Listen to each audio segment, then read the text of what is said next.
Hello everyone, আসসালামু আলাইকুম। কী অবস্থা সবার, কেমন আছেন? ব্যস্ততার কারণে ঈদের ব্লগটা দিতে একটু লেট করে ফেললাম। যেহেতু অনেকটা লেট হয়ে গেছে, তাই 2 দিনের ভিডিও একসাথেই দিয়ে দিচ্ছি। এটা হচ্ছে ঈদের আগের দিনের ভিডিও।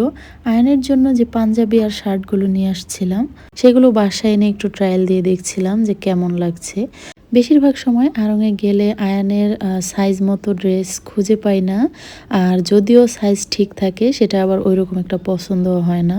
বাসায় আনার পরে যে একটু পরিয়ে দেখবো, সেটা আর পরতে চায় না। তো অনেক কষ্ট করে 2টা শার্ট পরিয়েছি, পাঞ্জাবি আর পরতে চাইলো না। তো যাই হোক, সেটা হচ্ছে ঈদের দিনই পরিয়ে দেখবো।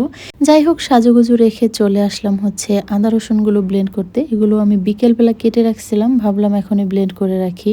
সবচেয়ে বিরক্তিকর যদি কোনো কাজ থাকে আমার কাছে, সেটা হলো এই আদা রসুন ব্লেন্ড করা বা কাটাকাটি করা। তো যাই হোক, সেটা যদি অনেক দিনকার জন্য ব্লেন্ড করে রাখতে পারি, খুবই ভালো লাগে। সব কাজ শেষ করে তারপর হচ্ছে আয়ানকে হাতে মেহেদি পরিয়ে দিলাম। এই ডিজাইনটা আয়ান নিজেই খুঁজে বের করছে পছন্দ করে, তো ওর পছন্দ করা ডিজাইনই ওকে দিয়ে দিলাম। মেহেদি পরানো শেষ করে তারপর চলে আসলাম গরু দেখার জন্য। তো যতবার আমি এসেছি ততবার দেখলাম গরুটা শুয়েই আছে। দাঁড়িয়ে থাকলে আবার কাছে যেতে ভয় পেতাম। আর আয়ানের ভয়টা একটু কেটে গেছে, দেখতে পাচ্ছেন একদম কাছে গিয়ে আদর করে দিচ্ছিল। আয়ানকে আমি আবার একটু ভয়ও দেখাইলাম যে গরু যদি উঠে দাঁড়ায়, আমি সবার আগে এক দৌড় দিব। তো সেটা শুনে চলে আসতে চাইছিল, পরে আবার গিয়ে একটু আদর করে দিল। তারপরে এই তো আমিও মেহেদি পরে ফেললাম। অবশ্য সব কাজ গুছিয়ে নিয়েছি, খাওয়া দাওয়ার পরে প্লেট বাটিগুলো ধুয়ে পরিষ্কার করে তারপর হচ্ছে আমি মেহেদি পরেছি। কারণ একবার মেহেদি হাতে পড়লে আর কোনো কাজই করতে ইচ্ছে করে না। এদিকে আয়ানও হচ্ছে এতক্ষণে ঘুমিয়ে পড়ছে। তো দুইজনের মেহেদির মধ্যে কারটা বেশি ভালো হয়েছে অবশ্যই কমেন্ট করে জানাবেন। এটা হচ্ছে তার পরের দিন সকালবেলা, মানে ঈদের দিন সকালের ভিডিও। তো সবাইকে ঈদ মোবারক।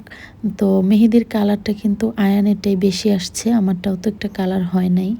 এখন হচ্ছে সকাল 6টা বাজে। তো আয়ান আজকে সকাল সকাল ঘুম থেকে উঠে নামাজে চলে গিয়েছে। আর এদিকে আমি রান্না বান্না শুরু করে দিয়েছি।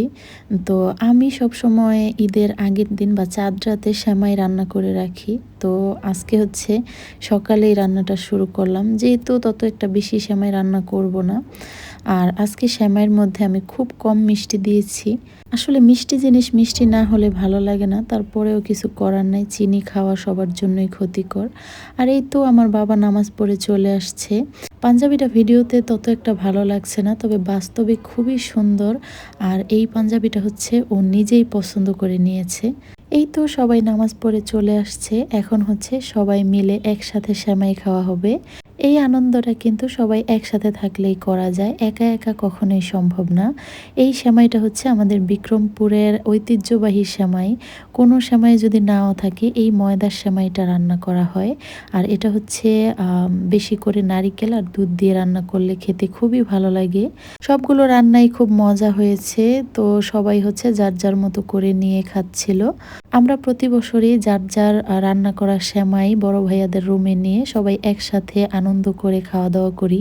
যদিও সকাল সকাল মিষ্টি জাতীয় কোনো কিছু খেতে ভালো লাগে না, তারপরেও কিন্তু খুবই আনন্দ করেই খাওয়া হয়।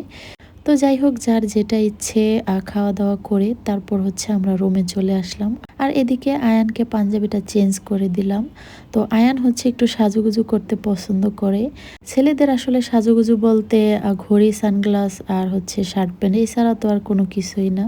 আমাদের বাসায় বাচ্চাদের মধ্যে আয়ানই হচ্ছে একা ছেলে বাচ্চা, এজন্য ও একদমই একা হয়ে গেছে। আরেকজন ছেলে বাচ্চা থাকলে কিন্তু ওর জন্য ভালো হতো, সঙ্গী হতো, এই আর কি।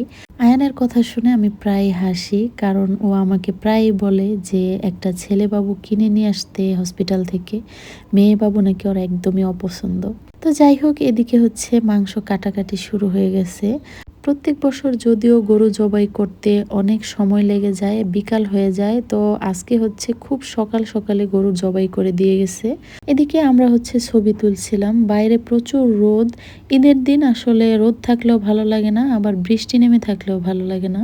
তো রোদ্রের মধ্যে তাকানো যাচ্ছিল না, এত রোদ। তারপরেই তো আমরা হচ্ছে বাসায় চলে আসলাম। এদিকে আমি রান্না করছিলাম, রান্নার ফাঁকে একটু ঘুরে আসলাম। তো আমি এখানে মুরগির রোস্ট করব। তো তার জন্য এখানে আমি সব ধরনের মশলা কষিয়ে নিয়েছি। এখন হচ্ছে মুরগির মাংস সাথে কষিয়ে নেব কিছুক্ষণ। অল্প করেই রান্নাবান্না করব, কারণ কালকে হচ্ছে আমরা গ্রামে চলে যাব। তো আমরা হচ্ছে সবসময় ঈদ করে ঢাকায়, তারপর হচ্ছে ঈদের পরের দিন গ্রামে চলে যাই। এখন গরুর মাংসটা বসিয়ে দিব। তো কেটে ধুয়ে আয়নের বাবাই পরিষ্কার করে দিয়েছে। সব মশলা হচ্ছে মাংসের উপরে দিয়ে দিলাম, বেশি নাড়াচাড়া করতে পারছিলাম না। তো এদিকে আমি পোলাও বসিয়ে দিয়েছি। আজকে ভাবছিলাম বাসন্তী পোলাও রান্না করব, তারপরে কি ভেবে যেন আবার হচ্ছে সাদা পোলাওই বসিয়ে দিয়েছি। এদিকে মাংস থেকে অনেকটা পানি উঠছে, তো এই পানিতেই মাংসটা অনেকক্ষণ কষিয়ে নিয়েছি। এখন হচ্ছে পরিমাণ মতো ঝোল দিয়ে দিলাম। ঈদের দিনের গরুর মাংসটা আসলে যেভাবে রান্না করে ওইভাবেই খেতে ভালো হয়। এটা আজকে না, সব সময়ের জন্যই। তো এই তো আমার রান্নাবান্না কমপ্লিট। তো আমি হচ্ছে খাবার সাজিয়ে দিলাম। আজকে রান্নাবান্নার কাজ খুব তাড়াতাড়ি সেরে ফেলেছি। আসলে রান্নাবান্না হয়ে গেলে মনে হয় যেন সব কাজ শেষ। তো এই তো এর মধ্যে সব কাজ শেষ হয়ে গেছে। তো বিকেলবেলা ভাবলাম একটু সাজুগুজু করি। আর এই ড্রেসটা হচ্ছে আয়নের বাবার সবচেয়ে পছন্দের একটা ড্রেস। আর এই ড্রেসটা হচ্ছে আয়নের বাবা আমাকে গিফট করেছে। যেহেতু বাইরে কোথাও যাব না, তো একদম সিম্পল ভাবেই একটু সাজবো, এই আর কি। ছোটবেলা থেকেই সাজুগুজু করতে আমার খুব ভালো লাগে। এমনও হয় একা একা আমি সাজুগুজু করি, কাউকে না দেখিয়ে আবার আমি একাই ধুয়ে ফেলি। তো প্রায় সময় আমি এরকম করি, আমার খুব ভালো লাগে সাজতে। আয়নের বাবাও চায় সব সময় আমি যাতে সেজেগুজেই থাকি। আজকে আমাকে ভালোবেসে চুড়ি পরিয়ে দিচ্ছে। আজকে আমার হাতে চুড়ি পরিয়ে দিতে দিতে বলল যে তুমি আমার সবচেয়ে প্রিয় মানুষ।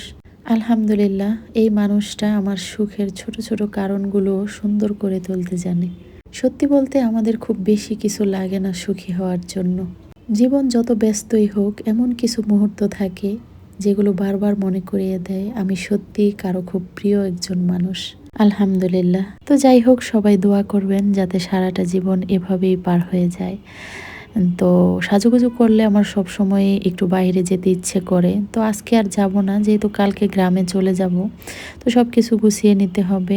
তো এই তো আজকের ব্লগটা আপনাদের কাছে কেমন লাগলো অবশ্যই কমেন্ট করে জানাবেন। ভালো লাগলে ফ্রেন্ডস অ্যান্ড ফ্যামিলির সাথে শেয়ার করতে নিশ্চয়ই ভুলবেন না। আর যদি এখনও চ্যানেলটি সাবস্ক্রাইব করে না থাকেন, অবশ্যই সাবস্ক্রাইব করে দিবেন। তো সবার সুস্বাস্থ্য কামনা করে আজকের ব্লগটি এখানেই শেষ করছি। সবাই ভালো থাকবেন। আল্লাহ হাফিজ।